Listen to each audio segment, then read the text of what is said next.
You were just lying there, scrolling TikTok for the 46th time today. Half asleep, phone slipping from your hand, brain melting in that comfy, sleepy way. You know the moment when you're watching someone make a 60-second recipe you'll never attempt, or a cat doing something that defies physics. Your thumb moves on autopilot. Swipe, swipe, swipe. And then, poof. You're not in bed anymore.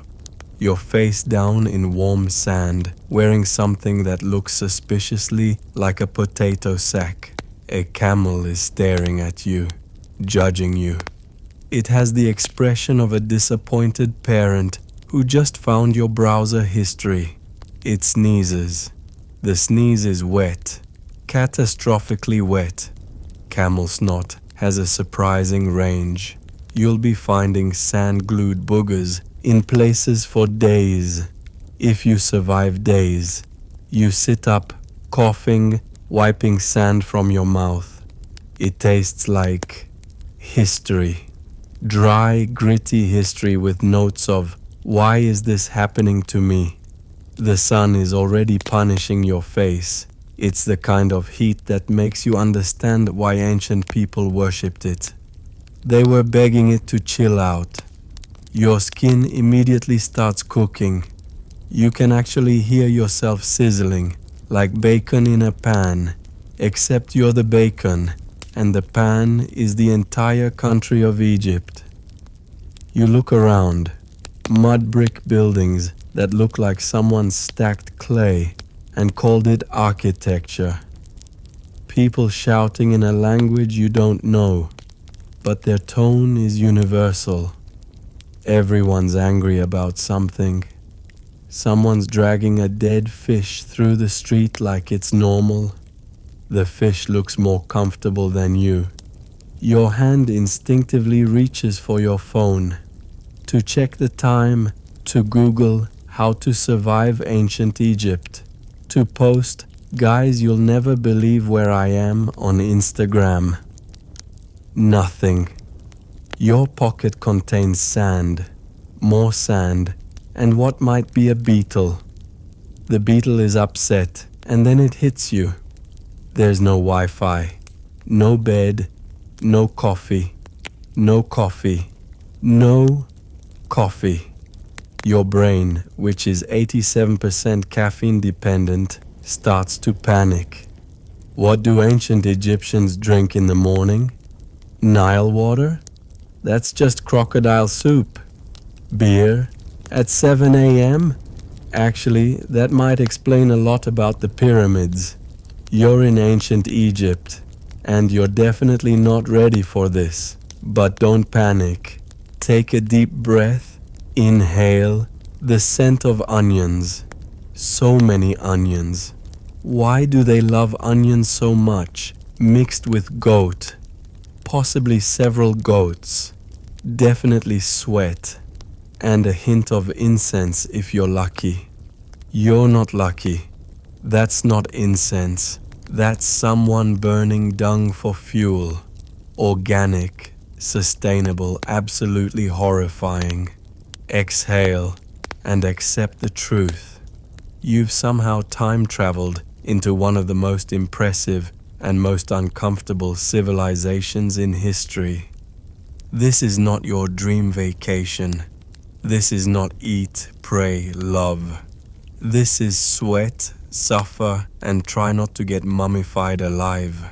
This is why you wouldn't last a day in ancient Egypt, and you haven't even made it to breakfast. The camel is still staring. It knows something you don't. Probably several things, like where the bathrooms are, or if there even are bathrooms. Spoiler, there aren't. Not the kind you're thinking of. Your stomach growls. The camel's expression suggests this is the least of your problems. Welcome to ancient Egypt, where the pyramids are impressive, the gods are numerous, and you're about to discover exactly why your ancestors invented time machines just to leave. Let's see how long you last. You wake up to what you think is a human screaming. It's not a polite scream, not a help I've fallen scream. This is the kind of scream that suggests someone is being murdered by their own vocal cords. The kind that makes you wonder if you should call 911, except 911 won't exist for another 5,000 years. And also you don't have a phone. Nope, just a donkey, having a full-blown existential crisis outside your window. Hey ho, it screams, which roughly translates to, why do I exist? Hey ho, which means, I pull carts all day and for what? This isn't like your neighbor's car alarm going off. You can't passive-aggressively leave a note. This donkey has opinions, and it's sharing them with the entire neighborhood at maximum volume. You try to roll over, only to realize you've been sleeping on a mat made of reeds. Let's talk about this bed. In your time, you had a mattress with individually wrapped coils and cooling gel technology. It had a 20-year warranty and customer reviews. This reed mat has neither. It has the comfort level of sleeping on uncooked spaghetti. Angry, vindictive spaghetti that's chosen violence. No mattress, no memory foam, just nature stabbing you in the back. Literally. Each reed has spent the night finding the perfect angle to assault your spine. It's actually impressive. If ancient Egyptians put this much effort into torture devices, they'd be unstoppable. Wait, they did. They called them beds. There's something crawling on your ankle. You swat it away with the reflexes of someone who's dealt with modern bugs. You know, the polite kind that run away when discovered. This thing doesn't run. It leisurely strolls. It has tenure here. You're the intruder. But now you're unsure if it was a beetle or part of the mat. The reeds are moving. Are they supposed to move? Is the bed alive? In ancient Egypt, these are legitimate questions. Either way, you're not winning. You've been here less than 24 hours and you're already losing to furniture and insects. This doesn't bode well. You look around. The room is small, dim, and filled with the lovely perfume of sweaty feet, old straw, and possibly onions. The onion smell is everywhere. It's like the entire civilization decided that onions were air freshener. House smell like death? Add onions. Body odor problem, onions. Romantic evening? Believe it or not, onions. There's a clay pot in the corner. You hope that's for water. You stumble over, lift the lid, hopefully. The smell hits you like a slap from an angry god. Which god? All of them. They've unified just to assault your nostrils. Spoiler, it's not for water. It's exactly what you think it is. And someone needs to empty it. That someone is probably you. Your glamorous new life in ancient Egypt includes pot duty. You close the lid quickly, but the damage is done. The smell has attached itself to your soul. You yawn, you stretch. Your back makes sounds like someone stepping on bubble wrap. Ancient Egyptian chiropractic care is just someone hitting you with a stick and telling you to walk it off. You reach instinctively for your phone. Your muscle memory is strong. Check the time. Check messages. Check if that person watched your story. Your hand goes to where your nightstand should be and grabs a stick. There is no phone, no clock, no way to know if it's 6 a.m. or noon. The sun is your alarm, and it's already yelling at your face through a hole in the wall. not a window. Windows are for advanced civilizations. This is just a hole, an aggressive hole that channels sunlight directly into your retinas, like Ra himself is personally attacking you. The light is violent. It doesn't creep in gently like modern sunrise through curtains. It barges in like a drunk relative at a wedding. Wake up, time to suffer. You sit up and think, okay, coffee. I just need coffee. This is the thought of an optimist, a fool, someone who hasn't yet grasped the full horror of their situation. Coffee, you say out loud, hopefully. Maybe if you say it enough times, it will manifest. That's how the universe works, right? And that's when someone cheerfully hands you a lukewarm mug of barley beer. The mug is clay. Everything here is clay. They haven't discovered not clay yet. The person handing it to you is smiling like they've just given you the elixir of life. You look into the mug. The liquid looks back. It has chunks. Breakfast beverages shouldn't have chunks. It's thick, sour and fizzy, like someone tried to ferment sadness. This is breakfast. The beer has the consistency of porridge that's given up on life. It smells like a gym sock that's been marinated in yeast. There are things floating in it. You don't ask what the things are. In ancient Egypt, ignorance isn't just bliss, it's survival. You take a sip. You gag politely. It tastes like liquid bread that's gone through a bad divorce. Like grain that was bullied in school. Like something that should be illegal under the Geneva Convention, except the Geneva Convention won't exist for millennia. And even if it did, this beer would probably be classified as a war crime. There is no oat milk here, no espresso, no sugar, just bitter bread water in a cup. Your taste buds file a formal protest. Your stomach seconds the motion. Your liver starts packing its bags. Good? The person asks, still smiling. You nod. Because what else can you do? Tell them their breakfast beer tastes like fermented defeat? That in your time, people pay $7 for coffee that doesn't hate them? You force a smile as someone shouts something about Ra, the sun god, blessing this day. They're gathered in a circle, arms raised, praising the sun for rising, like it might not if they don't thank it enough. Great job, son. Really nailed it today. Same time tomorrow? You're not feeling blessed. You're feeling attacked by the donkey, who's now recruited friends for a screaming chorus.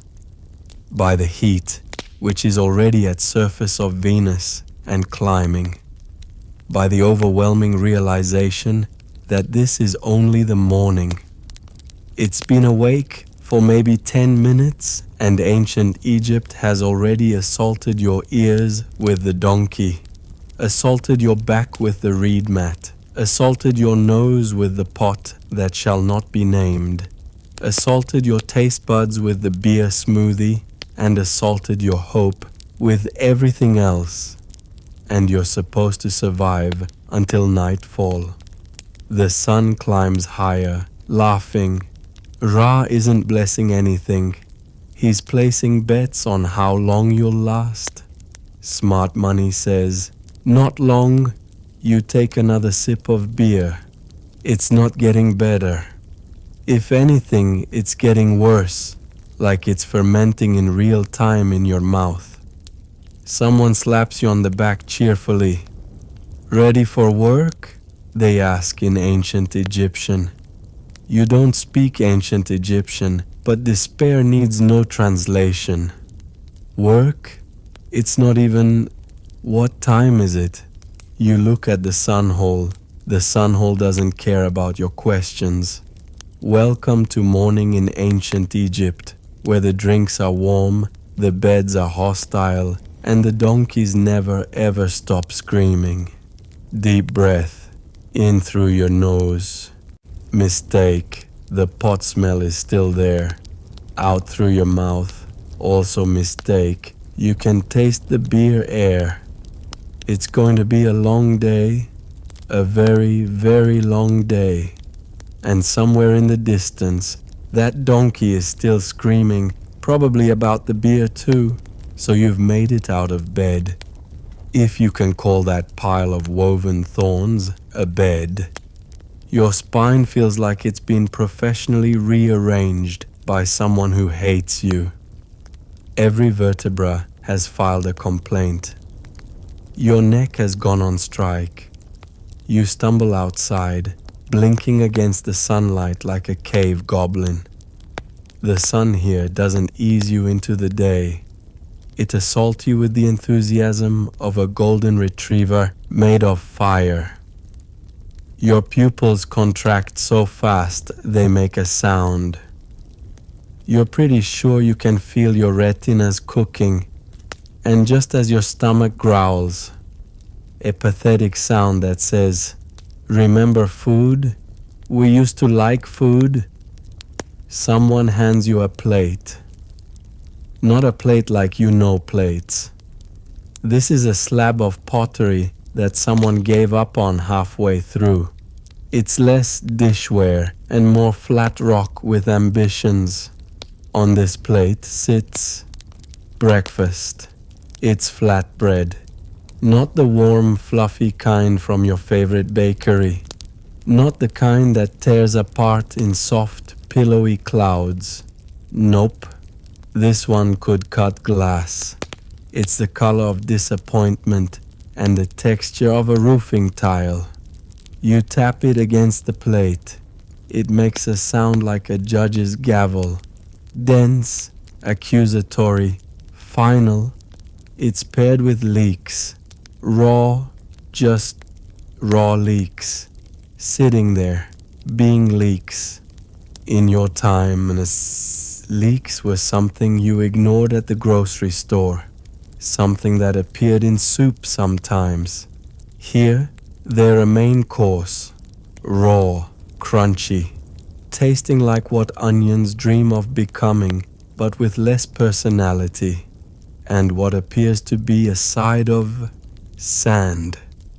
Unintentional, but unavoidable. The sand isn't seasoning. It's just, there. In everything. On everything. Part of everything. You're beginning to understand that ancient Egyptian cuisine comes with a complimentary exfoliation treatment for your digestive system. You look around for anything else. Your eyes scan desperately, like a shipwreck survivor looking for land. An egg? Nope. Chickens haven't been convinced to lay eggs for human consumption yet. They're still in negotiations. Fruit? Only if it's fig season and you're not in the mood for fig roulette. Fig roulette is when you bite into a fig and discover, is it sweet and delicious? Is it home to a thriving insect community? Is it actually a fig or just something fig-shaped? In ancient Egypt, every meal is a gamble. A croissant? Dream on, time traveler. Croissants won't be invented for another 4,000 years, and when they are, it'll be by people who understand that breakfast shouldn't hurt. You try to chew the bread. It's like gnawing on a ceiling tile. Your teeth make contact and immediately regret their life choices. This isn't bread. This is bread's angry cousin who went to prison and came back harder. This is bread that's been doing push-ups. Your jaw muscles, soft from years of processed food and smoothies, aren't prepared for this workout. You can actually hear your TMJ crying. You dip it in something oily and grayish. There's a bowl of something. It has the consistency of motor oil and the color of regret. Little bubbles of fat float on top like tiny islands of don't ask. You don't ask what it is. You tell yourself it's hummus. It's not. It's not even hummus's distant relative. It's some kind of fermented paste that tastes like someone described olive oil to someone who'd never seen an olive, and they just did their best with local ingredients and spite. Someone nearby is eating boiled fish for breakfast. The smell hits you like a slap from Poseidon. Fish for breakfast. Not smoked salmon on a bagel. Not a refined fish dish. Just fish. Boiled. Its dead eyes stare accusingly. You could have been eating me, they seem to say, but you chose the bread brick. Another is drinking more of that barley beer. Breakfast of champions, apparently. Everyone's drinking it. Children, elderly, people who clearly should not be making important decisions, all starting their day with alcoholic porridge. This explains so much about ancient architecture. Should we make the pyramid pointy? Sure. Hiccup. Make it real pointy. You glance toward what you thought was a jug of fresh water. Your throat is dry. Not normal dry. Ancient Egypt dry. The kind of dry that makes you understand why they worshipped rivers.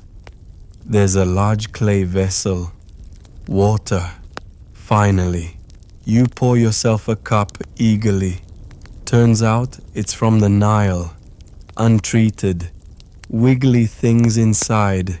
You hold the cup up to the light. Things are swimming in it.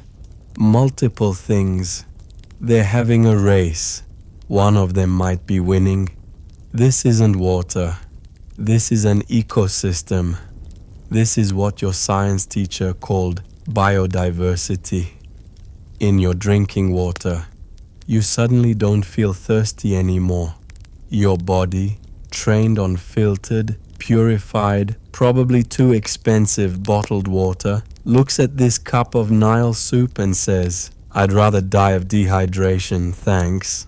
You miss your kitchen, your kettle that boils water to kill things instead of giving them a playground, your toaster that makes bread better, not harder, your refrigerator that keeps fish from staring at you.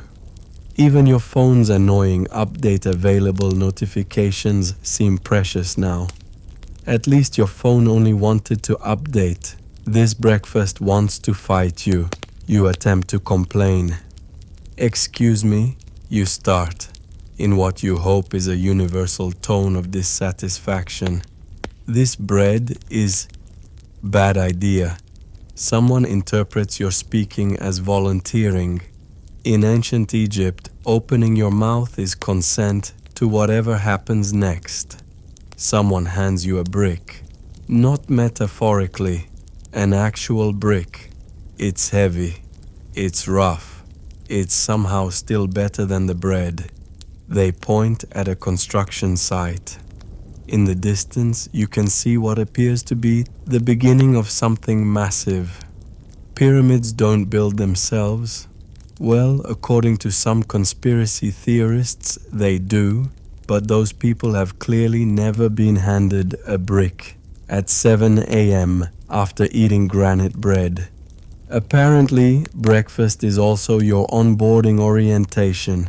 There's no paperwork, no welcome to the team email, no sexual harassment training video, just brick. You, that direction, go. And just like that, you've been promoted from confused outsider to part-time pyramid laborer.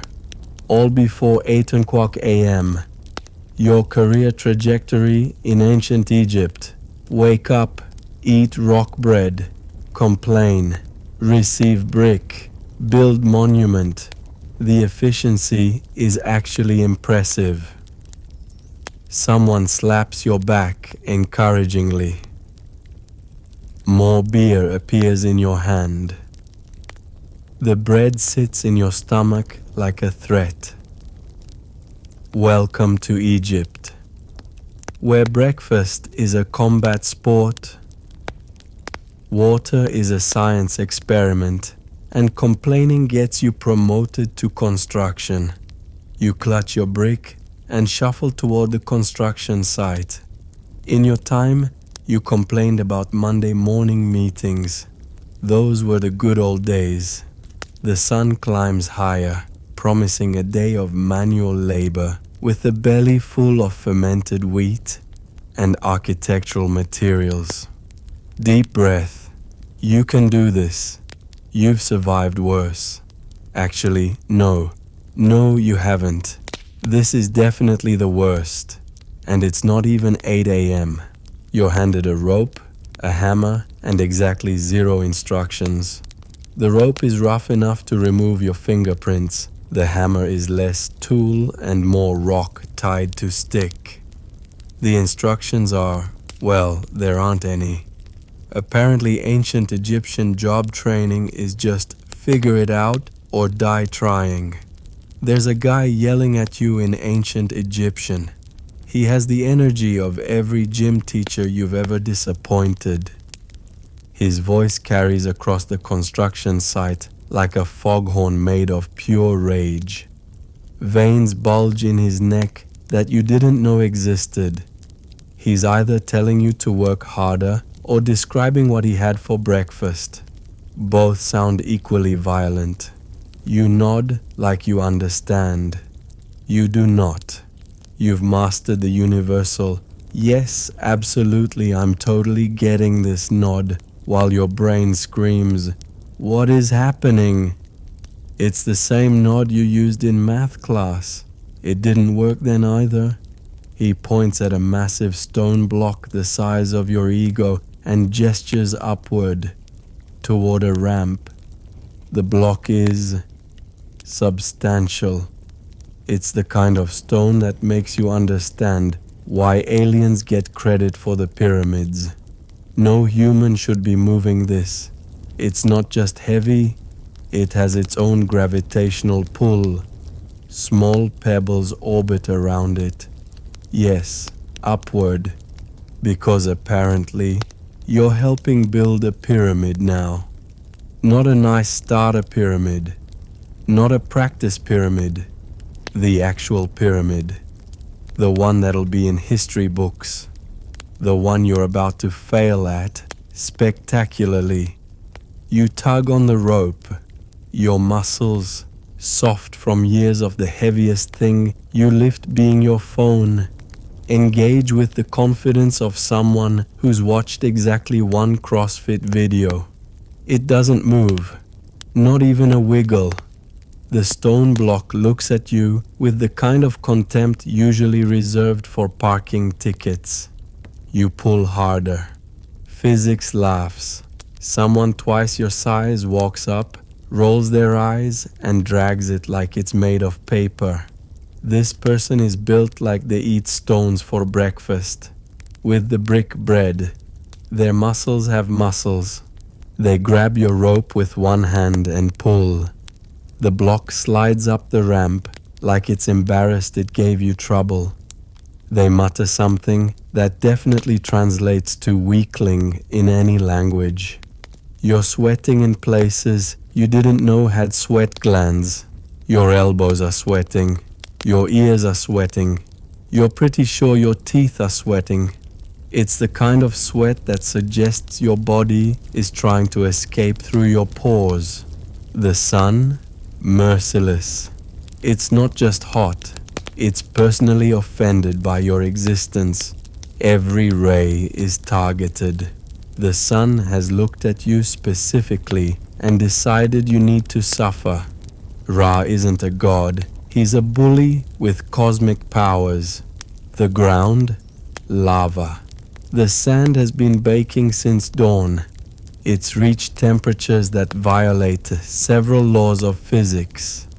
Your feet are cooking inside your sandals.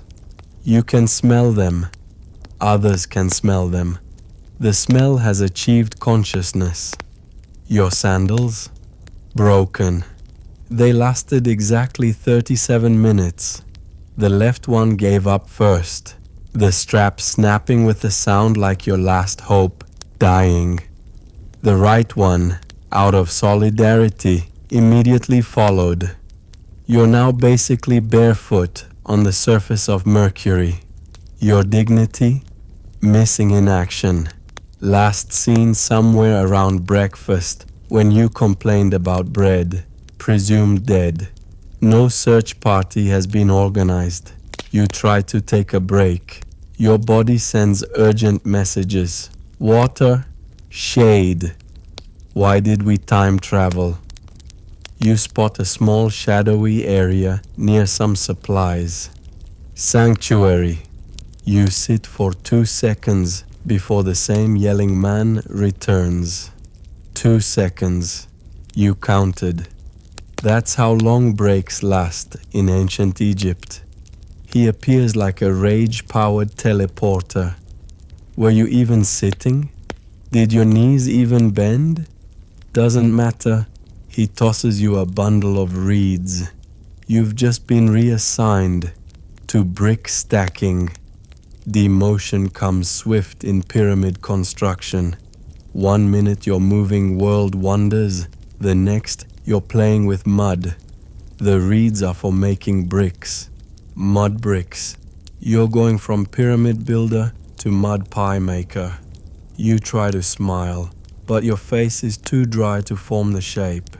Your lips have mummified. When you attempt to smile, they crack like old leather. You feel your face splitting. This isn't a smile, it's a facial earthquake. Someone offers you water. It has things swimming in it. You consider drinking it anyway. Your arms already feel like overcooked spaghetti. They hang at your sides, no longer responding to your brain's commands. They've unionized and gone on strike. When you try to lift the reeds, your arms file a formal grievance. Your back screams, not metaphorically. You can actually hear it. It's saying things, angry things, in a language that predates Egyptian. It's the universal language of, "You're too old for this," and "Remember when we had a desk job?" Your brain quietly weeps. It remembers air conditioning. It remembers sitting. It remembers when the biggest challenge was choosing which TV show to binge. Now it's calculating how many more hours until death. The math isn't encouraging. Then it happens. You step on a beetle. Your broken sandal provides no protection. You feel the crunch. It's louder than it should be. Time slows. You look down, hoping it's just a regular beetle. A nobody beetle. An unimportant beetle. Not just any beetle. A scarab beetle. Sacred, holy, spirit of the afterlife. The construction site goes silent. The kind of silence that precedes disaster. Even the guy who's been yelling stops mid-yell. His mouth stays open, but no sound comes out. Everyone gasps. It's a synchronized gasp, like they rehearsed it. The gasp travels across the construction site in a wave. Workers on distant ramps gasp. People you can't even see gasp. The pyramid itself seems to gasp. A priest points at you like you've insulted the gods personally. Where did the priest come from? Do they just lurk around construction sites, waiting for sacrilege? His pointing finger trembles with rage. His other hand clutches religious symbols you don't recognize but definitely mean you're in trouble. You stammer, apologize, try to explain. "It was an accident. I couldn't see. My sandals are broken. The beetle was jaywalking. The priest's face suggests these are not valid excuses for deicide, but you're already being given a new job. Temple cleaner. From pyramid builder to brick maker to temple janitor in one morning. Your career is in free fall. At this rate, by noon you'll be demoted to person who gets yelled at professionally. With a cursed mop. It's not actually a mop. It's reeds tied to a stick. The reeds are angry. The stick has opinions. The priest mutters something over it that sounds like either a blessing or a curse. Probably a curse. Definitely a curse. The temple floor is massive. It's covered in sand, offerings, and what you hope is wax from candles, but might be something worse. Your cursed mop spreads it around rather than cleaning it. You're not cleaning, you're redecorating with filth, and there's still 12 hours left in the day. You've been awake for 5 hours. It feels like 5 years. The sun is still climbing, gathering strength for the afternoon assault. Your water break was Nile soup. Your food was adversarial. Your job changes every time you fail, which is often. Somewhere in the distance, that donkey is still screaming. You understand its perspective now. You push the cursed mop across another section of infinite temple floor. Something scurries away. You don't look. In ancient Egypt, ignorance isn't just bliss. It's survival. 12 more hours. Your body has already filed for early retirement. Your soul is writing its resignation letter. But you keep mopping. Because what else can you do? You're in ancient Egypt with broken sandals, a cursed mop, and a growing understanding of why time travel should come with a warning label. Deep breath through your nose. Mistake. The temple incense is thick enough to chew. Through your mouth. Also mistake. You taste the cursed mop fumes. Only 12 more hours. If you survive. Big if. After nearly collapsing under the weight of your own bad decisions and 2 tons of limestone, you're led to the bathing area. Your body is 90% dust, 10% regret. There's sand in places sand shouldn't exist. Your sweat has mixed with the dust to create a paste that's slowly mummifying you while you're still alive. Every joint crunches when you move, like you're made of breakfast cereal. You sigh in relief. Finally, a bath, civilization, a chance to feel human again. Your mind conjures images of warm water, maybe some bubbles, definitely soap that doesn't hate you. Until you see it, a muddy stretch of riverbank, some reeds for modesty, and a crocodile sunbathing about 10 feet away. This isn't a bathing area. This is where hope goes to die. The bath is just the Nile wearing a name tag that says, "Hello, I'm your hygiene solution." The reeds provide the kind of modesty that makes you more conspicuous. Everyone knows what you're doing behind those reeds. The reeds know. The crocodile knows. Speaking of the crocodile, it's not moving, but it's definitely watching. One eye open, pretending to sleep like a security guard on the night shift. Its teeth are visible. All of them. It's smiling the smile of something that considers you a delivery meal. You look at the local guy. He shrugs. "Just don't splash," he says. Probably. His gesture is universal. What did you expect? A spa? His shrug contains multitudes. Yes, there's a crocodile. Yes, you still need to bathe. No, he doesn't see the problem. This is normal. You're the weird one for questioning it. Don't splash seems like inadequate advice when dealing with an apex predator, but you're too tired to argue. You dip your toe in. It's colder than betrayal.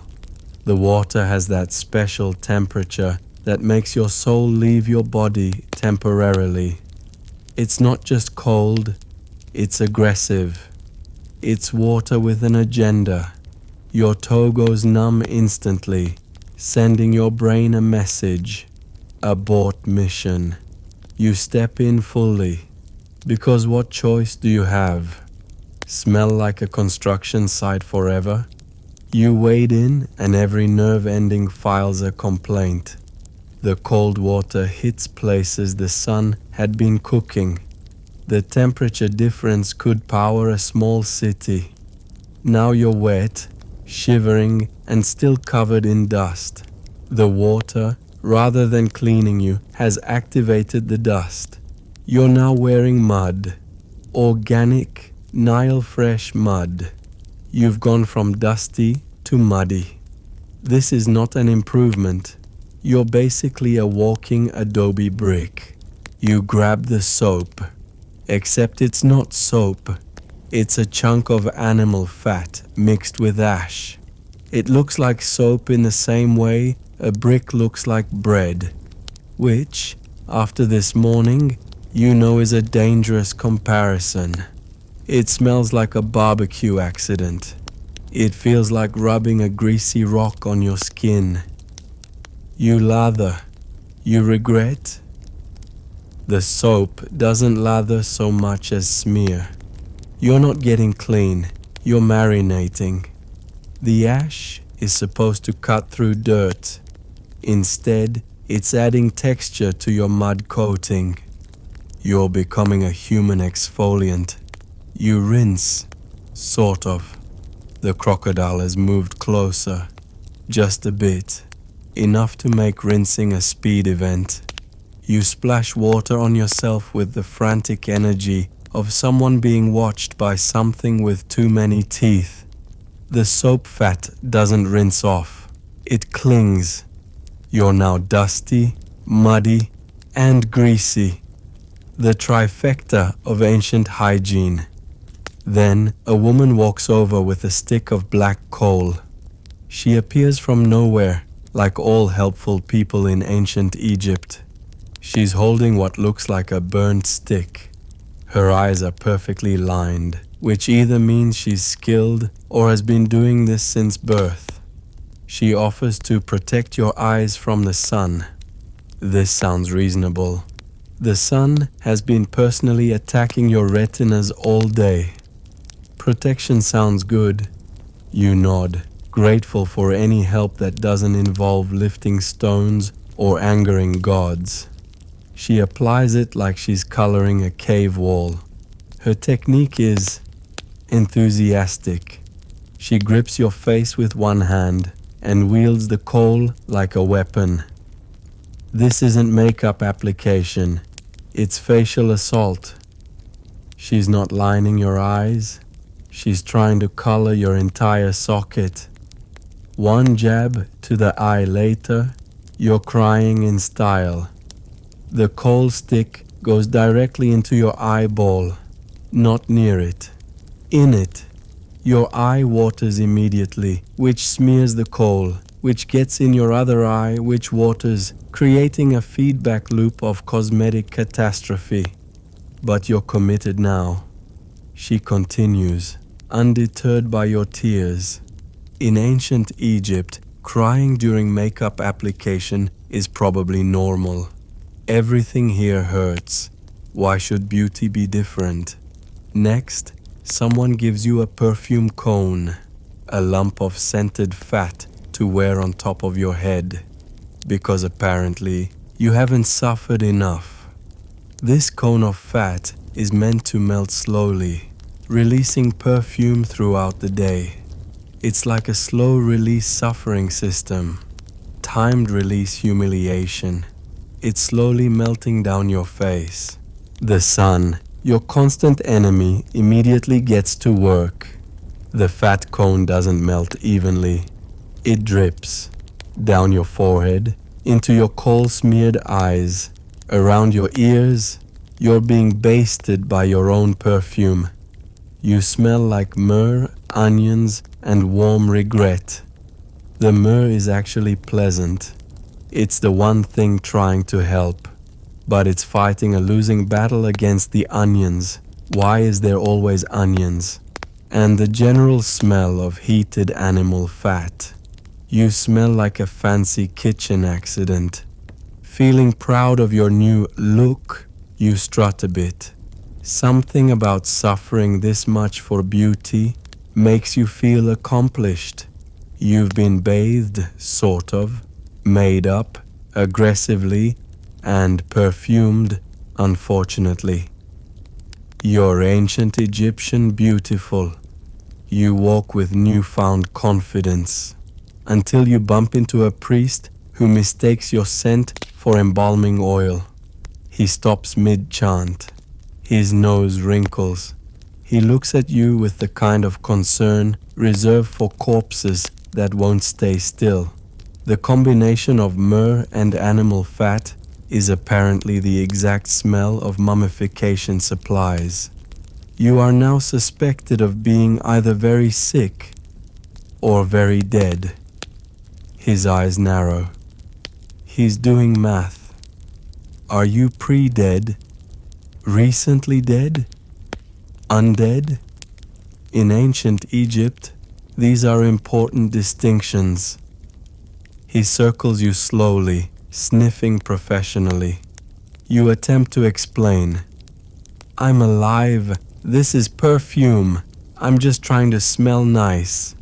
But it comes out as strangled sounds because you don't speak ancient Egyptian, and also because there's perfume fat in your mouth now. He just sprinkles herbs on you and walks away whispering a prayer. The herbs stick to your greasy, muddy, perfumed surface. You're now herbed, like a roast. The priest's prayer sounds like either a blessing for the dead or a recipe.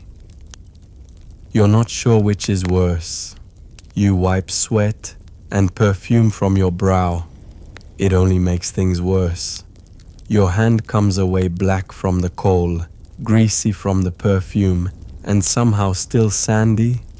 You've just smeared everything together. Your face is now a Jackson Pollock painting done in ancient cosmetics. You now look like a raccoon who lost a bar fight. The coal has migrated. It's around your eyes, under your eyes, possibly behind your eyes. Combined with your tears, sweat, and perfume drippings, you've achieved a look that says, I've been crying in a dumpster behind a temple. Someone walks by and drops a coin at your feet. They think you're begging. You consider taking it. Ancient beauty isn't easy, but at least you're clean, kind of. If you define clean very, very loosely, you're cleaner than you were. That's something. You no longer have active construction dust on you. Now it's settled dust, mixed with river mud, animal fat, ash, coal, herbs, and dignity loss. You smell like a funeral home that serves lunch. You look like a warning about the dangers of time travel.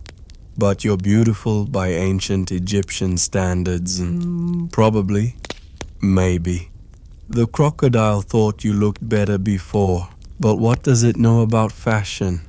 You waddle away from the bathing area, perfume cone sliding slowly down your forehead, leaving a trail of scented fat like a snail made of regret. Deep breath through your mouth, because your nose is full of myrrh and onion.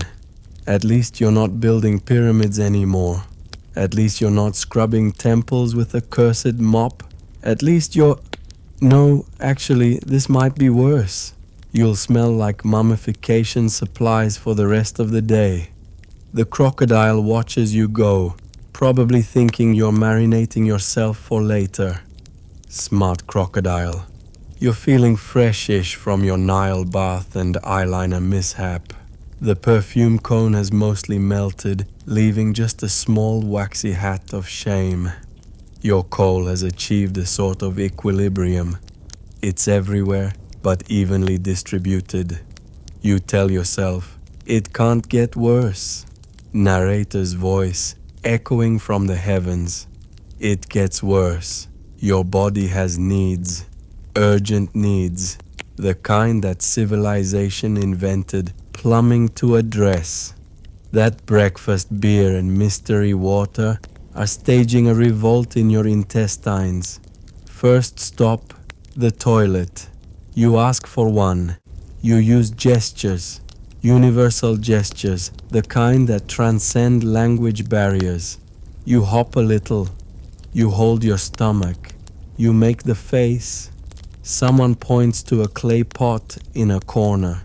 Not a bathroom with a clay pot. Just a clay pot. In a corner. That's it. That's the whole facility. You stare at it. It stares back. It's seen things, done things. It has the 1,000-yard stare of a pot that's witnessed too much of humanity. There are flies circling it like tiny vultures. They know what it is. You know what it is. Everyone knows what it is. There is no privacy, no toilet paper, and no shame. Privacy is a future concept, like democracy and decent bread. The pot sits in the corner of a communal area. People walk by. They see the pot. They see you looking at the pot. They know. You shuffle awkwardly behind a thin cloth curtain. Curtain is generous. It's more like a suggestion of privacy, a translucent hint that something private might be happening. Light passes through it. Shadows are visible. It provides the same coverage as good intentions. There's a lizard watching you. It's perched on the wall, head tilted, examining you with scientific interest. Its eyes follow your every move. In your time, you worried about bathroom cameras. Here, it's bathroom reptiles. Somehow this is worse. You lose the will to go. Performance anxiety reaches new heights when watched by a lizard in a semi-public setting while holding a clay pot that's seen better decades. Your body, which was so urgent moments ago, has decided this is not the time or place. Mission aborted. But wait, the crisis passes. Nature demands satisfaction. You surrender to fate and immediately face a new crisis. Now you need to wipe. This thought hits you like a chariot at full speed. In your time, toilet paper was so abundant you used it to blow your nose. You took it for granted. You wasted it. You made little toilet paper roses when you were bored. You glance around desperately. You see straw. It looks angry and sharp, like it would enjoy hurting you. It's the kind of straw that's more weapon than hygiene product. You see a smooth rock. It's smooth. That's its entire selling point. Someone has definitely used it before. Many someones. It has a polished quality that speaks of experience. You see, what might be dried corn husk, or it might be papyrus, or it might be something else entirely. In ancient Egypt, plant identification becomes very important very quickly. Is it soft? Is it poisonous? Has someone else already used it? These are the questions. You choose the rock. You immediately regret it. There are no words for this regret. It's the kind of regret that transcends language. The rock is indeed smooth, too smooth, ineffectively smooth, and cold, so cold. Your soul leaves your body temporarily. You stumble outside, eyes wide, soul shaken. You've learned things, terrible things, things about rocks and human anatomy that you never wanted to know. Your walk has changed. You may never recover. A kind stranger offers you water. You say thank you and gulp it down. Your throat is dry from trauma. Water sounds perfect. The stranger smiles, a genuine smile of human kindness. You drink deeply, gratefully. Big mistake. The familiar taste hits you. River flavor, Nile notes with a hint of movement. It's Nile water. Again, unboiled, full of surprises. Your stomach, already traumatized from the bathroom experience, receives this new development poorly. It sends urgent messages to your brain. Are you trying to kill us? You begin to understand why half the population doesn't live past 30. It's not the lack of medicine. It's not the dangerous jobs. It's the water. The water is actively trying to colonize your intestines with entire ecosystems. You can feel things setting up shop in your digestive system. You wander past the public bathhouse, hoping for salvation. Maybe they have better facilities. Maybe they have soap that isn't animal fat. Maybe they have privacy. Hope is a stupid thing, but you're desperate. Instead, you're greeted by a wall of loud gossip and uncomfortably naked strangers. The bathhouse is less bath and more social club, where everyone happens to be wet and naked. People are discussing politics. Someone's debating theology. Two people are arguing about barley prices, all while completely nude. Someone points at you. They whisper. They laugh. Your appearance is apparently noteworthy. The smeared coal, the perfume residue, the walk of someone who just discovered rocks aren't toilet paper. The facial expression of someone processing Nile water. You're a full entertainment package. You are now the newest topic of local scandal. Perfumed foreigner who offended the river. They have a name for you. That's how quickly gossip travels in ancient Egypt.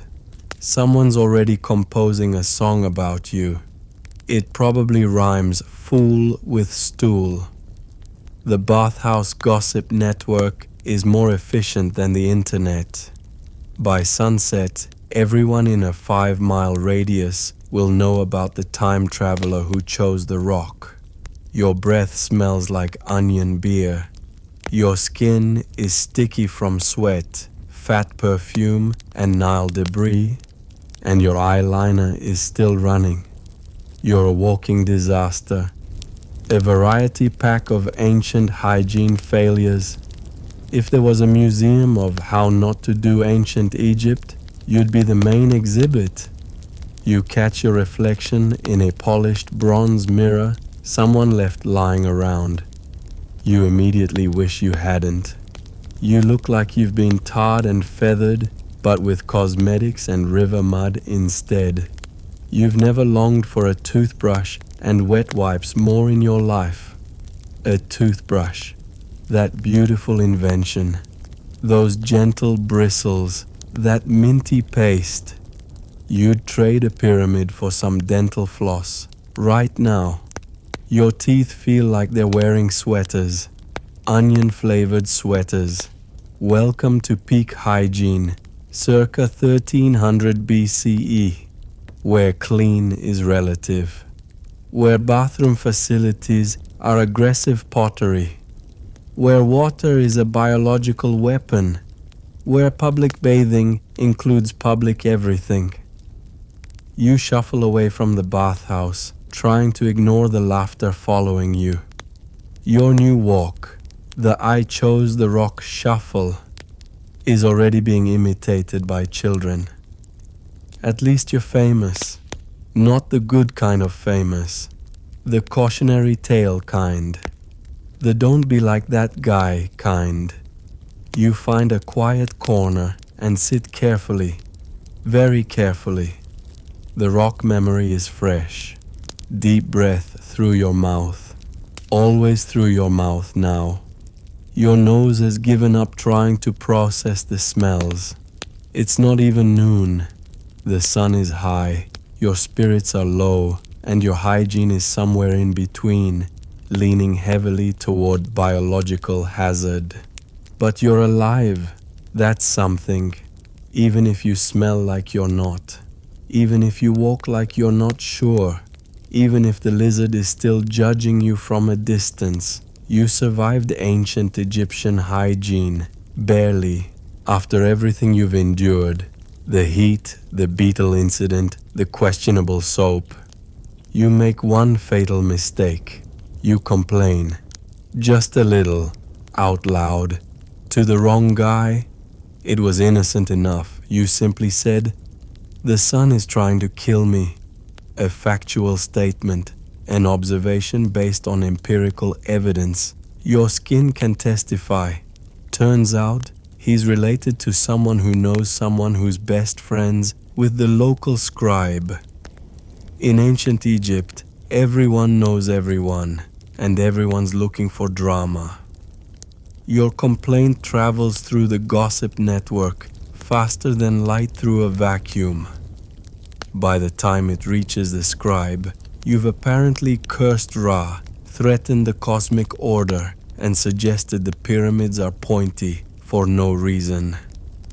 And just like that, you're on trial. Not tomorrow, not next week, right now. Ancient Egyptian justice is swift, mainly because everyone's bored and trials are free entertainment. What's the charge? Speaking ill of Ra before noon. This is apparently a real crime. Speaking ill of Ra after noon? That's fine. Everyone's cranky by then. But before noon? That's when Ra's sensitive. That's when he takes things personally. You stand in the town square, surrounded by people who've taken the day off to watch you sweat in public. The crowd is festive. Someone's selling snacks. Children are being lifted onto shoulders for a better view. A guy's taking bets on your survival. The odds aren't good. You try to defend yourself. "I need a lawyer," you gesture desperately. They hand you a live chicken as your legal representative. The chicken is white. It's fluffy. It's deeply uninterested in your case. It pecks at the ground, occasionally finding something worth eating. This is your defense team. Its name is Peep. You're not sure if it's qualified. Peep has no legal training. Peep doesn't speak ancient Egyptian or any human language. Peep's main qualification seems to be that it was nearby when you needed a lawyer. In your time, this would be grounds for a mistrial. Here, it's Tuesday. A priest steps forward and dramatically unrolls a scroll. The unrolling takes forever. The scroll is long, comically long, suspiciously long. How many crimes could you have committed? You've only been here 2 days. He reads your crimes in a booming voice. His voice carries across the square like thunder made of judgment. He's really committing to the performance. There are hand gestures. There's pointing. At one point, he does a little spin for emphasis. You understand none of it. But he's frowning, so that's probably bad. The frown deepens with each line. The crowd oohs and ahs at appropriate moments. Someone faints. Whether from the heat or your crimes, unclear. Peep has found a bug and is chasing it, abandoning what little legal strategy it had. Then comes your trial by crocodile, because of course it does. In ancient Egypt, when in doubt, add crocodiles. It's like their solution to everything. Bad harvest? Crocodile ceremony. Marriage troubles? Crocodile counseling. Legal disputes? Crocodile court. They lead you to the river. You must stare into the eyes of Sobek, the crocodile god, and hold steady. The rules are simple. Don't blink, don't flinch, don't get eaten. If Sobek, the actual crocodile, not the god, though in ancient Egypt the distinction is fuzzy, accepts you, you're innocent. If not, well, let's stay positive. The crocodile is massive. It's been fed recently, which is good for your survival, but bad for its mood. Satisfied crocodiles are judgmental crocodiles. You try. You really do. You lock eyes with a creature that's been perfecting murder since before mammals were a concept. Its eyes are ancient, cold, calculating the exact distance between its teeth and your face. Time slows. The crowd holds its breath. Even Peep stops pecking to watch, but Sobek blinks. You flinch. It's not a big flinch, just a tiny eye twitch, the kind you get when you've been staring too long. But in crocodile court, a flinch is a flinch. The crowd gasps. It's the gasp of people who've just witnessed someone fail at the easiest part of crocodile justice. Not getting eaten? Impressive. Not blinking? That's basic. You've failed ancient Egyptian law. 101. You've lost. The priest raises his arms. The crowd prepares for whatever happens to people who flinch at crocodiles. Peep abandons you entirely, joining the crowd like it was never your lawyer. Except, plot twist, you start to cry. Loudly, dramatically, snot and all. It's not strategic. It's not planned. It's just that everything, the time travel, the reed bed, the beer, the rock incident, the crocodile, hits you at once. You ugly cry. The kind of cry that involves your whole face. The village is stunned, moved even. Grown adults don't usually cry at crocodile trials.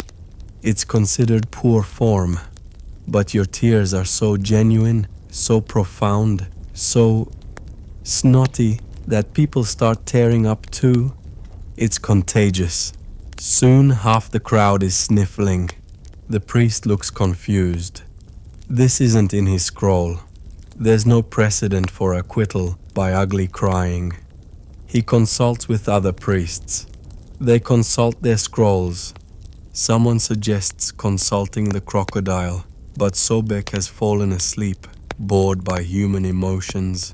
Finally, the priest declares, "This one has suffered enough." It's official. Your tears have been legally recognized as punishment served.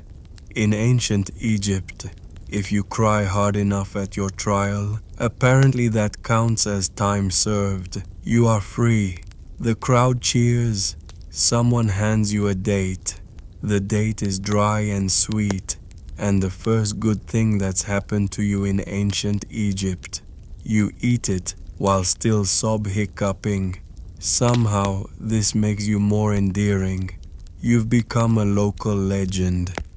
The sobbing scribe. Never mind that you're not a scribe. Never mind that you can't write hieroglyphics. In the retelling, details get fuzzy. By next week, you'll be the weeping warrior. By next month, the crying conqueror. People approach you. They want to touch your tears for luck.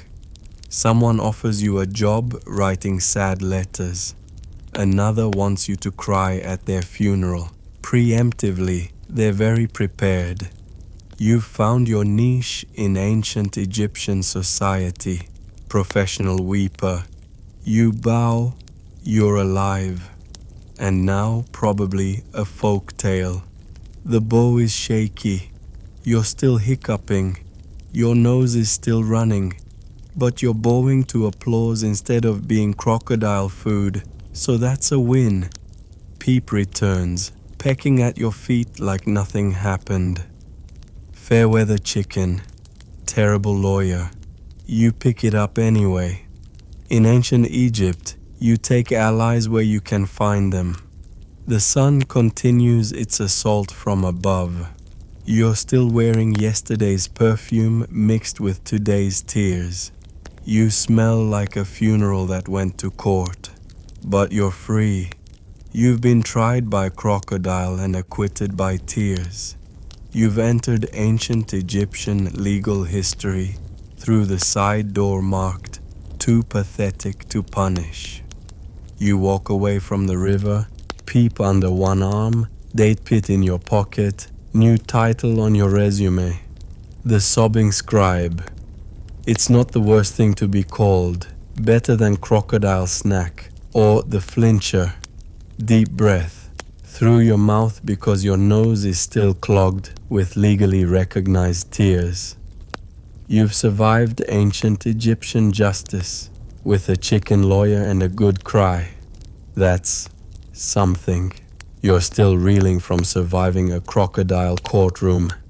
Your new title as the sobbing scribe still fresh, your dignity still missing. But there's no time to process trauma, because now it's festival season. In ancient Egypt, there's always a festival. Festival for the flooding. Festival for the not flooding. Festival for the sun coming up. Festival because it's Tuesday and everyone's bored. Today's is special though. The locals say it's a sacred day for Bastet, goddess of cats, music, and possibly chaos. Possibly chaos isn't officially in her title, but you're beginning to suspect it should be. The entire town has gone cat mad. People are wearing whiskers. Someone's walking on all fours. A man is grooming himself with his tongue.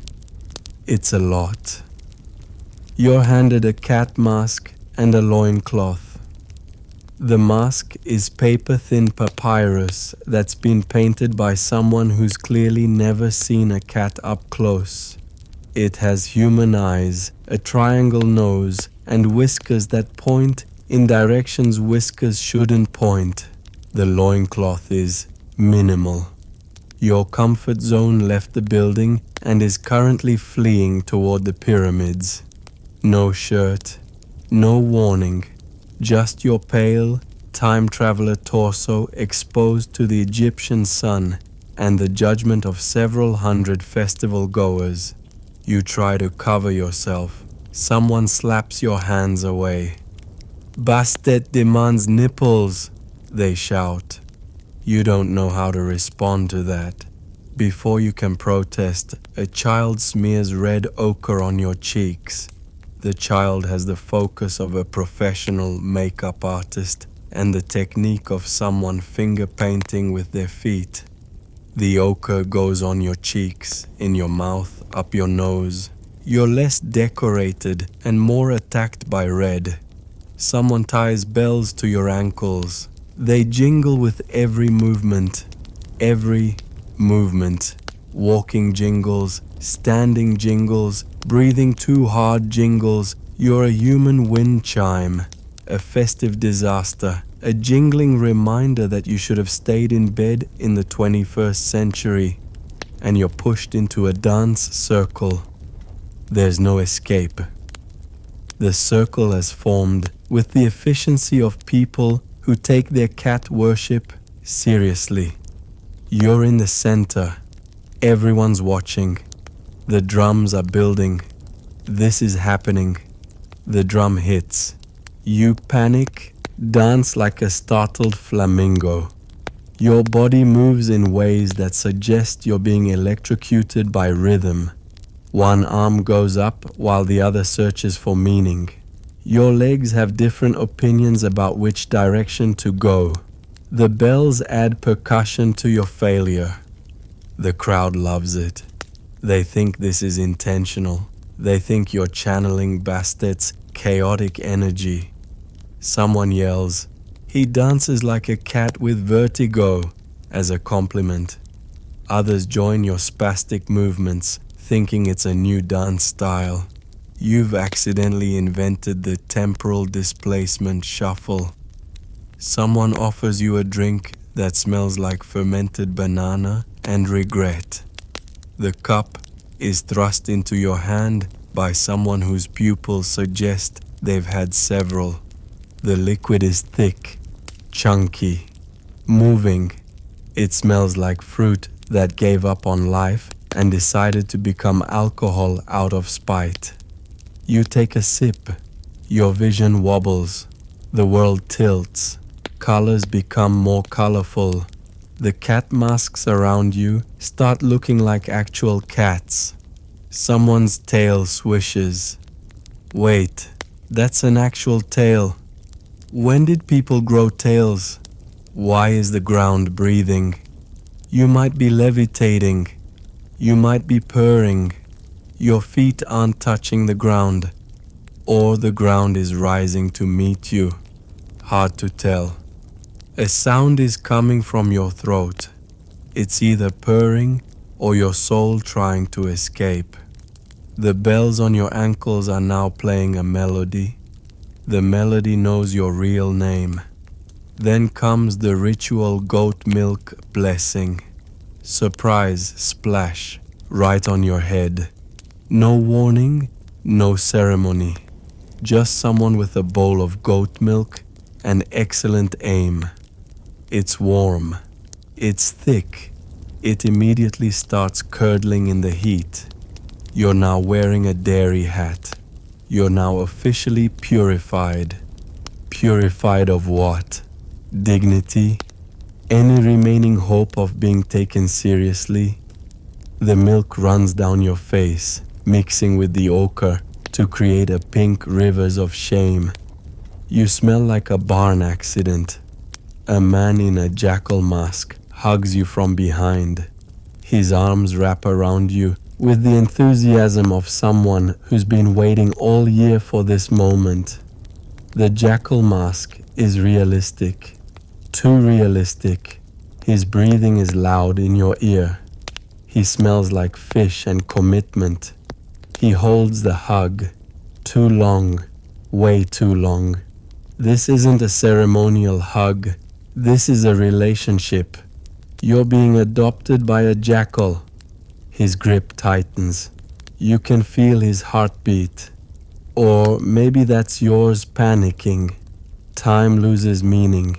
Eternity passes. Civilizations rise and fall. Still hugging. You break free, dazed, wet, and lightly jingling. The escape requires techniques you didn't know you possessed. You slip out like a greased pig, which, covered in milk and sweat, you basically are. The jackal man looks disappointed. He'll remember this. You'll meet again, probably in your nightmares. A bird flies overhead and poops on you. Because of course it does. At this point, you're not even surprised. The universe has decided you're its toilet. The poop lands with precision right on your head, mixing with the milk to create a substance science hasn't named yet. The priest claps, a sign of Horus's approval. The crowd erupts. Bird poop is apparently the highest honor. People are jealous. Someone offers to trade their firstborn for your blessing. You're now holy. Holy and covered in various animal excretions, but holy nonetheless. You are now the festival's chosen one. This comes with responsibilities you don't understand and privileges you don't want. People touch you for luck. They want you to bless their cats. Someone brings you their sick donkey. You don't know what to do. You pat it.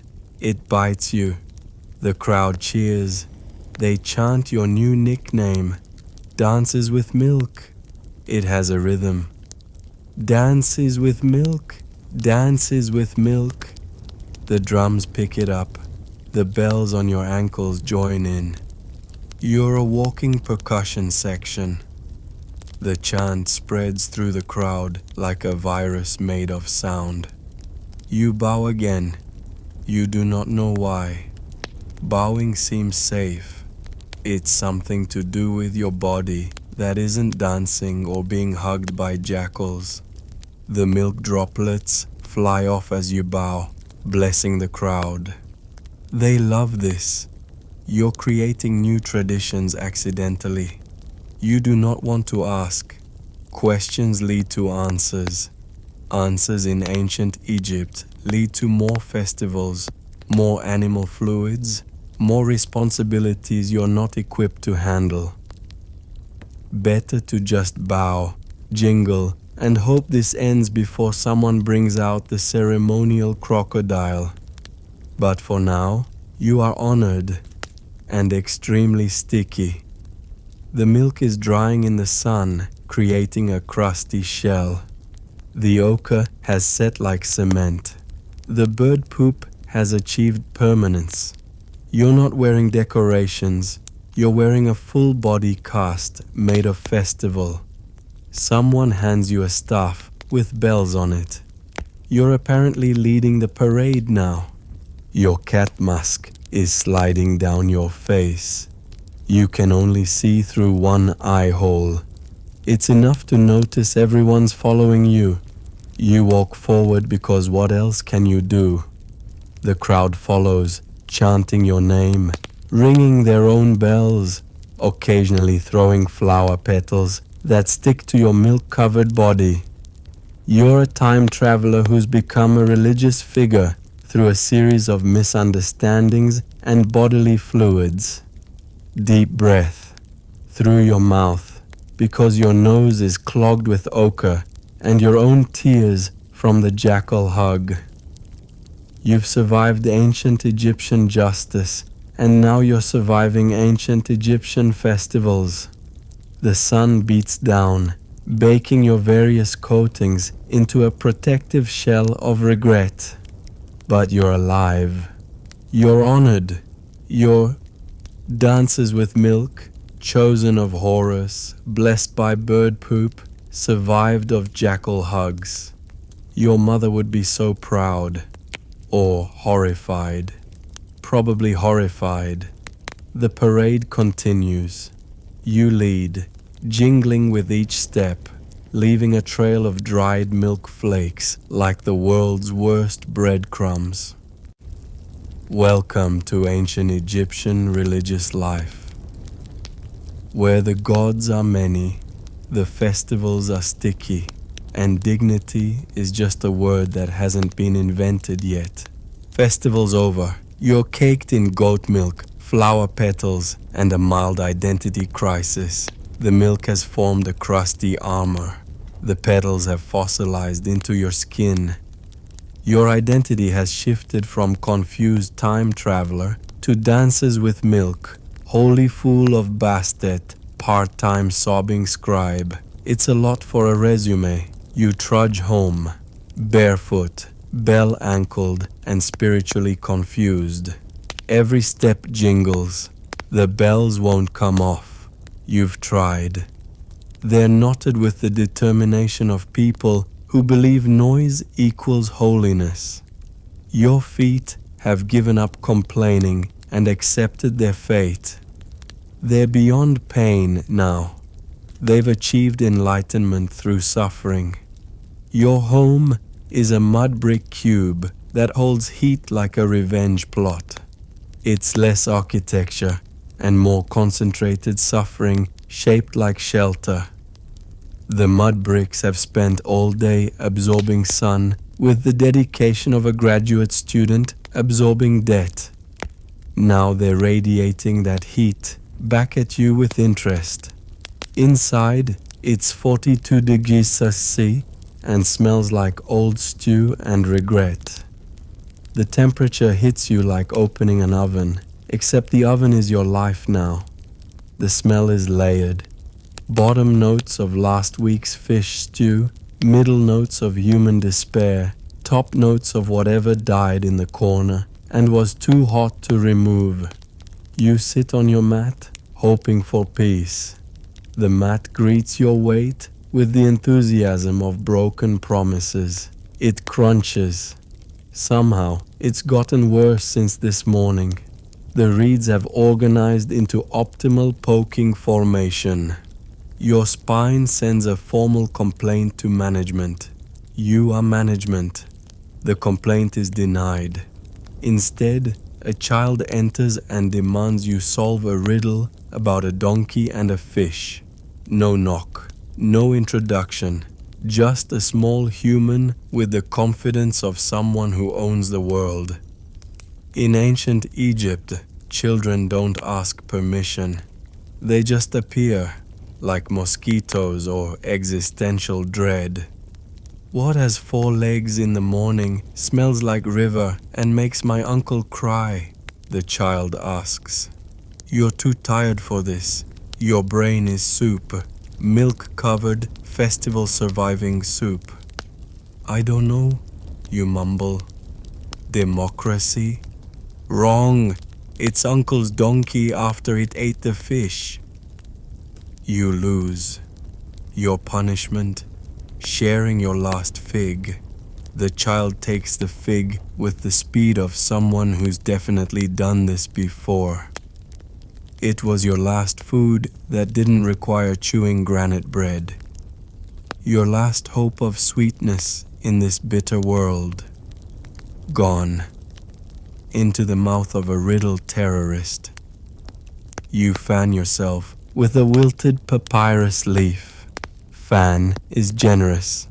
You're mostly just moving hot air from one side of your face to the other. The papyrus is so dry it crackles with each wave. Pieces break off and stick to your milk crud coating. You're decorating yourself with dead plant matter. But the only breeze is the occasional sigh of your own soul.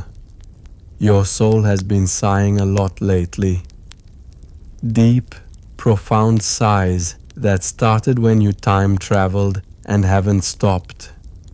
Sometimes you catch your soul trying to leave through your mouth. You have to swallow it back down. You lie down. It's a mistake. Horizontal in 42 degrees C is like volunteering to be slow cooked, but vertical wasn't working either. You're running out of positions that don't involve suffering. Immediately, you hear a scratching sound. It's coming from under your mat. The sound of something with too many legs, investigating its housing options. Your body goes rigid. In your time, this meant a beetle or maybe a spider. Here, it could be anything. Anything with venom. You lift your mat and discover a scorpion looking for real estate. It's not a big scorpion, it's a medium scorpion. The kind that says, I could kill you, but it would be inconvenient for both of us. It looks up at you with the casual interest of someone browsing apartments on a budget. You leave it alone. You don't want to be cursed again. Today's curse limit has been reached. Between the beetle incident, the crocodile trial, and whatever happened with that jackal man, you're at capacity for divine punishment. The scorpion can stay.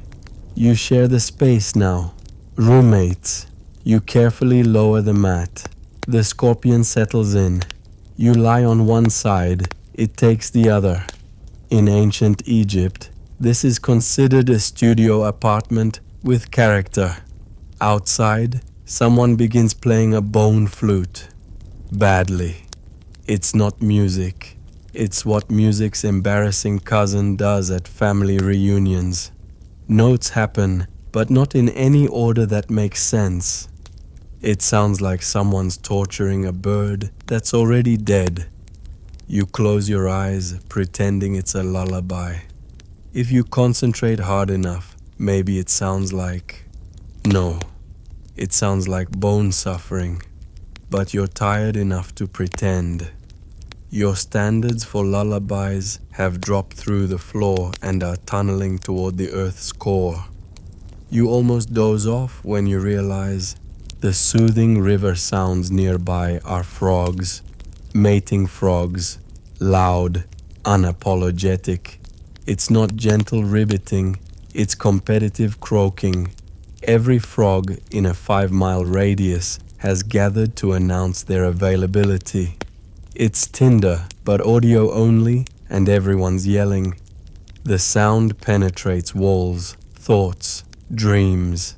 It's the sound of amphibian desperation, the sound of nature demanding more frogs, the sound of your last hope for sleep dying. You try to cover your ears with a clay bowl. It makes things worse. The bowl creates an echo chamber. Now the frog sounds are inside your head, bouncing around, getting louder. You've invented surround sound suffering. The frogs appreciate the acoustic enhancement. Then the neighbor begins chanting. Something about eternal rest and the afterlife. Their timing is impeccable. Just as the frogs reach peak volume, your neighbor decides it's the perfect time for death prayers. Loud death prayers. The kind that suggest they're either very religious or very passive-aggressive about your bell ankles. You whisper, "Me too." It's not a prayer, it's agreement. Eternal rest sounds fantastic right now. The afterlife probably has air conditioning, or at least quieter frogs. But despite it all, the heat, the bugs, the bone flute blues, your body is so exhausted. Exhaustion wins over environment. Your muscles give up individually, like union workers clocking out. Your eyelids weigh more than pyramid blocks. Your consciousness is packing its bags. You drift. The sounds blur together. Frogs, flutes, death chants, scorpion rustling. It becomes white noise, ancient Egyptian white noise, but still, your brain, desperate for rest, accepts it, half dreaming of Wi-Fi, cold soda, and pest control. In your dreams, you're checking Instagram in an air-conditioned room.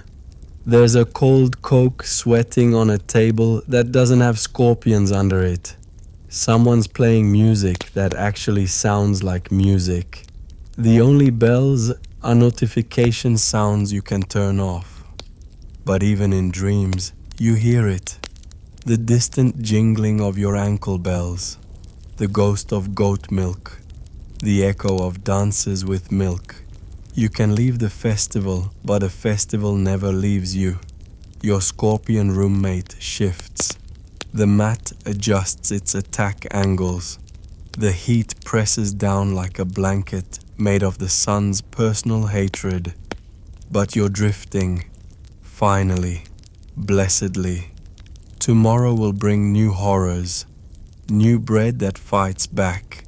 New water with residents. New festivals with different bodily fluids. But for now, in your mud brick oven, on your hostile mat, sharing space with a scorpion covered in dried milk and regret, you sleep. Or at least you pretend to. In ancient Egypt, sometimes that's the best you can do.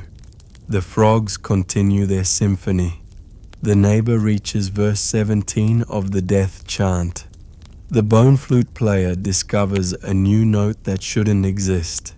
And you drift between consciousness and whatever counts as rest when your bed has a scorpion subletter and your identity includes dances with milk. Welcome to nighttime in ancient Egypt, where sleep is optional, suffering is mandatory, and scorpions have squatters' rights. Sweet dreams, if you can find them. Retry Claude can make mistakes. Please double-check responses. Your eyes flutter open just long enough to see the stars above you. Not through a window, through the hole in your roof that you've been meaning to complain about, but now seems like ancient Egyptian air conditioning. The stars are different here, brighter, more numerous. They haven't been dimmed by pollution or progress yet. There are no buildings blocking them, no street lights, just infinite sky. It's the kind of sky that makes you understand why ancient people invented astronomy, astrology, and anxiety about cosmic events. Every star is visible. The Milky Way sprawls across the darkness like spilled milk. Cosmic milk. Better than the goat kind. It's beautiful. Beautiful in the way that makes you forget, just for a moment, that you're covered in various dried fluids and sharing your bed with an arachnid landlord. The universe doesn't care about your bad day. It just keeps being impossibly vast and indifferent. Somehow that's comforting. But your pillow is a folded tunic, your mattress is reeds, and a beetle just crawled across your arm like it pays rent. The beetle is confident, purposeful. It has places to be. Unlike you, it knows exactly where it belongs in ancient Egypt. It pauses on your elbow, perhaps recognizing you as the person who crushed its sacred cousin. It forgives you, or it's planning revenge. Hard to tell with beetles. Still, somehow, you're okay. The exhaustion has transcended into acceptance. Your body has given up on comfort and discovered something beyond it. A state of being where everything hurts so equally that nothing hurts particularly. You've achieved equilibrium through suffering. There's a breeze now. Not much, but enough to cool your sunburnt face. It's the first kind thing Egypt has done for you all day. The breeze carries away some of the heat, some of the smell, some of the memory of jackal hugs. Your sunburn stops screaming and drops to a whisper. The frogs have quieted down, or maybe you've tuned them out. Their symphony has become background noise, like traffic in a city or your own heartbeat. Your brain has decided frog sounds are just part of existence now. File under. Things we no longer process. Right next to reed mat, pain, and perpetual onion smell. A gentle gong sounds from a nearby temple. It's deep, resonant, the kind of sound that travels through your chest and reminds your heart why it bothers beating. Someone put care into that gong. Someone who understands that midnight needs different sounds than noon. Monks are preparing for their midnight prayers. You can hear their shuffling, the soft murmur of voices preparing to address gods who may or may not be listening. There's something comforting about people maintaining routines, even ancient ones, especially ancient ones. The air smells faintly of incense and also onions, but it's fine. You've made peace with that. The incense is trying its best. Sweet smoke curling through the night, bringing hints of myrrh and frankincense and things that will one day be expensive. The onions are also there, because onions are eternal. But now they're just part of the orchestra of smells. Background onions. In the distance, someone is whispering a bedtime story to a child. The words are foreign, but the rhythm is universal. The rise and fall of a voice painting pictures in the dark. The pauses where the child asks questions. The patient responses. Some things don't need translation. You can't understand the words. But the rhythm is calming, familiar, human. It's the same cadence parents have used since language began. Once upon a time, in any language sounds like safety. Sounds like someone caring enough to ease another person into sleep. Even here, thousands of years before your birth, people are gentle with their children. You curl into yourself, the sand warm beneath you, your body sore but still alive. Every muscle aches, but in that accomplished way, like you've survived something worth surviving. The sand has cooled from surface of mercury to warm blanket. Your body nestles into the depression it's made, finally working with the ground instead of against it. No electricity, no screens, no emails, no notifications demanding attention. No blue light disrupting your circadian rhythm. No scrolling through other people's curated lives. Just darkness and stars, and the radical act of being present in your own difficult moment. Just you, the stars, and a giant cat sitting on your roof. Because of course there is. It's Bastet's festival day. The cats are probably allowed anywhere. This one has chosen your roof. It's purring. The purr vibrates through the mud bricks and into your bones. Free massage therapy, ancient Egyptian style. You don't ask why, you accept it.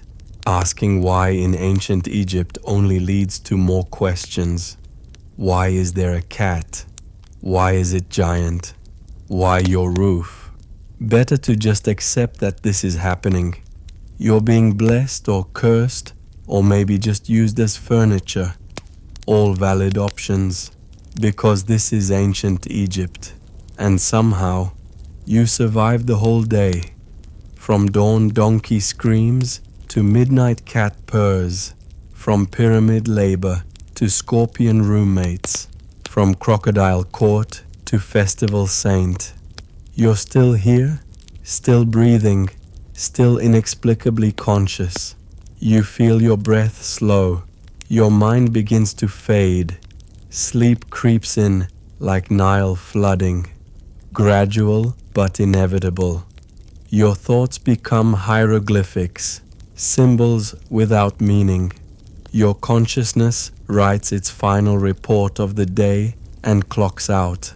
Your dreams stretch out like the Nile, long and winding and full of things that might eat you, but also flowing toward something, maybe toward home, maybe toward tomorrow, maybe just toward a place where bread doesn't require dental insurance, and just before sleep takes you completely. A thought surfaces, gentle as the breeze, clear as the stars. You remember your real bed. Oh, that bed. That magnificent construction of springs and foam and engineering dedicated to comfort. That flat surface that doesn't fight back. That sweet, sweet absence of reeds. Your mattress. Your soft sheets. Your pillow that doesn't smell like soup. The sheets that thread, count forgot. The pillow that cradles instead of challenges. The blanket that provides warmth without judgment. The mattress that has never met a scorpion. And for the first time today, you smile. A real smile. Not the grimace of someone choosing rocks for hygiene. not the rictus of crocodile court, not the confused expression of festival honor, a genuine, peaceful smile, because you're not really stuck in ancient Egypt. This is temporary, a dream, a story, a brief visit to humanity's rough draft. You have a return ticket written in RAM cycles and morning alarms. You're safe, you're warm, you're home, or you will be, when your eyes open to familiar ceilings and modern problems, when your biggest worry is choosing between coffee brands, when your bed contains 0 scorpions and your breakfast contains 0 hostility. The stars wheel overhead, ancient and patient. The cat purrs on. The beetle continues its journey across your geography. The scorpion respects the agreed upon boundaries. And you finally, truly rest. Not the exhausted collapse of the defeated, but the peaceful sleep of someone who's visited the past and decided the present isn't so bad after all. Your breathing deepens. Your muscles release their death grip on consciousness.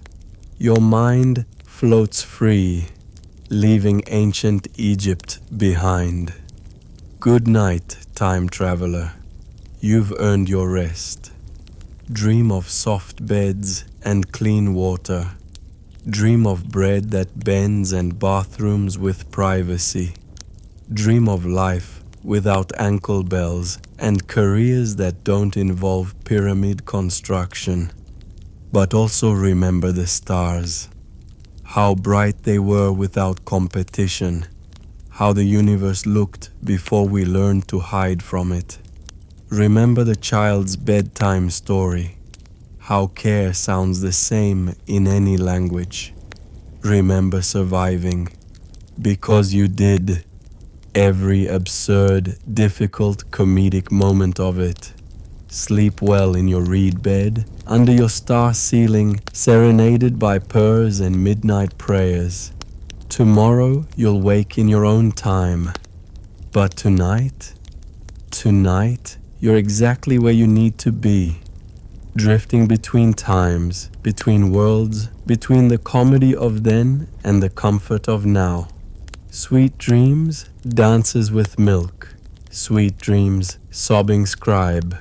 Sweet dreams, survivor of ancient Egypt's most ordinary, extraordinary day. You made it. And that's enough. More than enough. It's everything. The stars continue their eternal dance. The cat purrs on.